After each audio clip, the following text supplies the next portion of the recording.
So if I'm not overlapping that ladder, I'm going to set on a ladder to false.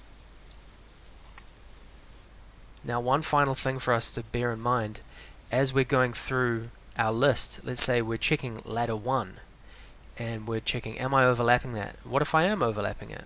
Well, we're setting it to true. That's nice, but then what if we go to the second ladder in the list? Well, we can't be overlapping that one because it'll be far away from us. So it'll set on a ladder to false. Even though we are overlapping this one ladder, we want to make sure we keep on a ladder true if it ever is true for any of these ladders. The way that we can do that is as we check each ladder in the list, let's say we get to the second ladder in the list and oh, we're overlapping that.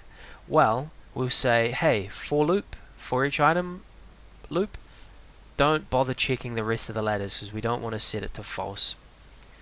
So we're going to break out of this loop. We're going to stop the loop from running through the rest of the ladders. The block for this is from control flow. Down here, break out of loop. And you can only really use this block inside a loop block. So as soon as we are on a ladder, we'll break out of the loop. So this is a really good use case, a really good example of using a for loop.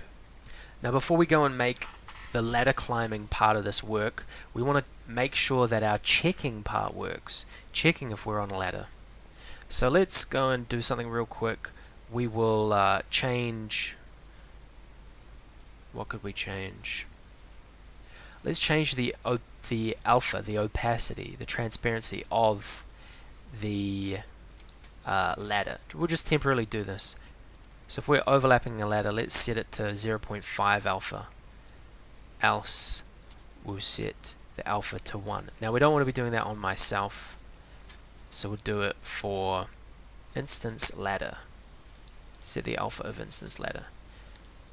So this will make any ladder that we overlap go a little bit transparent. Let's see if that works. There we go. So this is a nice quick visual way of checking if what we made actually works properly. That one works too. Alright, so we know we can check multiple ladders if we're overlapping them, and that works nicely. That part of the code works. Now we need to do the ladder climbing.